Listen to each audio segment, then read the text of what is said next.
Good morning students. आज हम पढ़ेंगे लेसन कन्यादान क्षितिज बुक।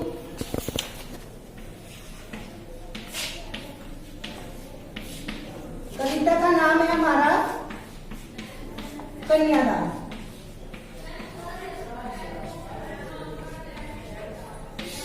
और कवि है हमारे ऋतुराज। तो थोड़ा सा हम कवि का परिचय पढ़ेंगे। पहले ऋतुराज का जन्म सन 1940 में भरतपुर में हुआ। राजस्थान विश्वविद्यालय जयपुर से उन्होंने अंग्रेजी में एमए किया और 40 वर्षों तक अंग्रेजी साहित्य के अध्यापन के बाद यानी कि अंग्रेजी के साहित्य के बारे में ही उन्होंने सब कुछ काम किया। उसके बाद सेवानिवृत्ति लेकर वे जयपुर रहते हैं। सेवानिवृत्ति यानी रिटायरमेंट, ठीक है।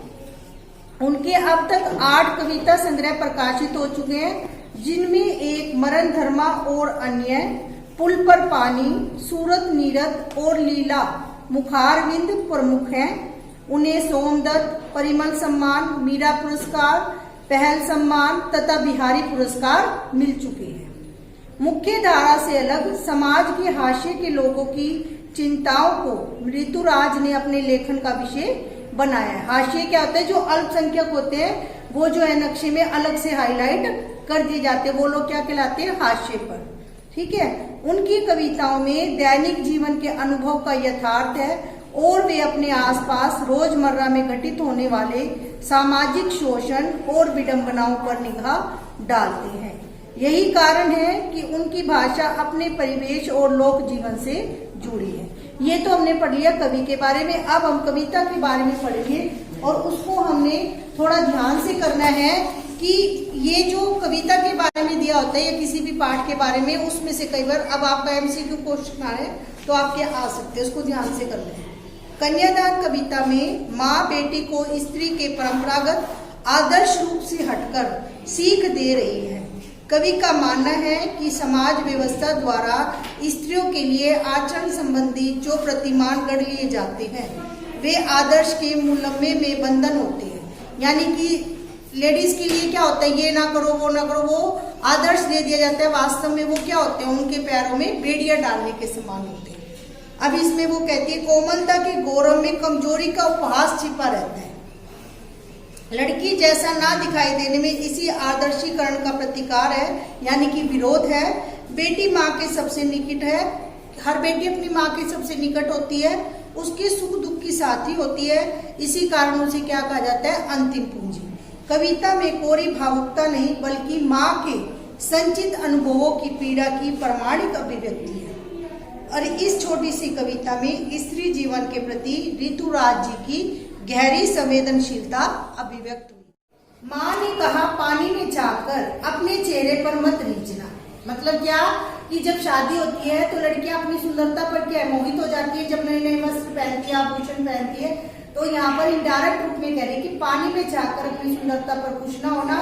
आग रोटियां सेकने के लिए है, जलने के लिए नहीं। मतलब माँ जो है डायरेक्ट तो कह नहीं सकती बेटी को ससुराल वालों के सामने, इनडायरेक्ट रूप से क्या कह रही है कि जब खाना बनाओ तो ध्यान से खाना बनाना, आग रोटियां सेकने के लिए, जलने के लिए नहीं। क्योंकि क्या करते हैं ससुराल वाले, कई बार सिलेंडर से आपने देखा सिलेंडर फट गया, बहू जल गई, तो वो क्या इंसिडेंट होता है? वो जानबूझकर गड़बड़ कर देते हैं। जैसे रेगुलेटर ऑन छोड़ दिया और गैस की जो नोजल है वो खुले छोड़ दिए, तो ये चीजें उसकी माँ जो उसको बता रही है कि आपने रोटियां सेकनी है लेकिन उस आग से जलना नहीं है, यानी कि अलर्ट रहना है।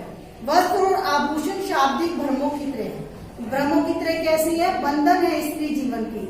माँ ने कहा लड़की होना पर लड़की जैसी मत दिखाई देना। कि जो कुछ लड़कियां क्या होती है अच्छी फैमिलीज में चली जाती है, उनको लगता है कि हमारे mother in law, father in law हमें बहुत से गहने दे रहे हैं, वस्त्र दे रहे हैं, तो वो उसमें मशगूल हो जाती है। लेकिन वास्तव में वो क्या होते हैं? भ्रम होता है, झूठा छलावा होता है। वे एक बंधन होता है जिसमें लड़कियों को ससुराल वाले बांध देते हैं और सारे जो घर के काम होते हैं उनका एक तरह से शोषण करते हैं, उनकी अपनी इच्छाएं जो खत्म कर देते हैं और सारा दिन उनको काम में लगाए रखते हैं। तो ये एक तरह से भ्रम होता है, छलावा होता है जो वस्त्र और आभूषण है, सुंदर वस्त्र और आभूषण।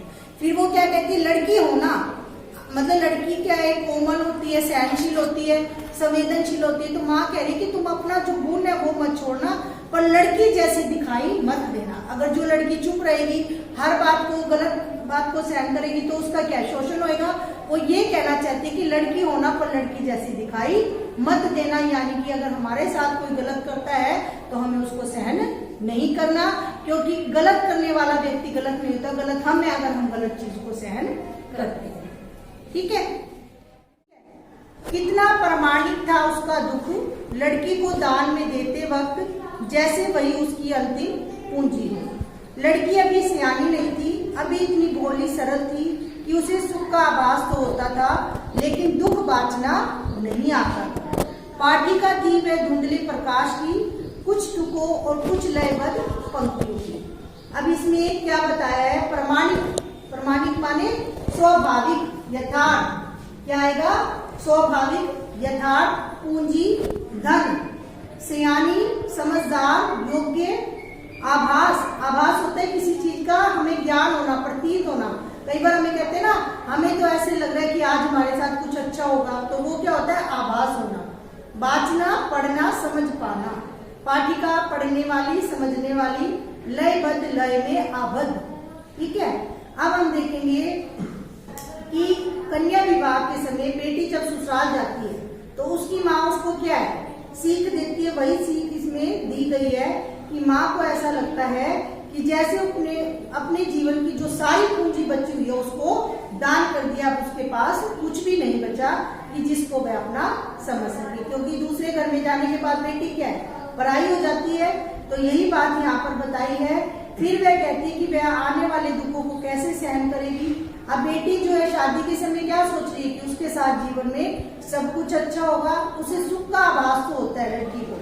हर लड़की यही सोचती है जब शादी हो रही है, नए गहने मिल रहे, वस्त्र मिल रहे, लेकिन पीछे जो दुख, जिम्मेवारियां, कष्ट होते हैं ससुराल के, उनको नहीं पता होते। यही चीज यहाँ पर उसकी माँ ने कहा है कि लड़की को सुख का आभास तो होता है लेकिन दुख के बारे में पता नहीं चलता। और इन्हीं भावों को उसने कहा है कि उसे दुख बांचना नहीं आता।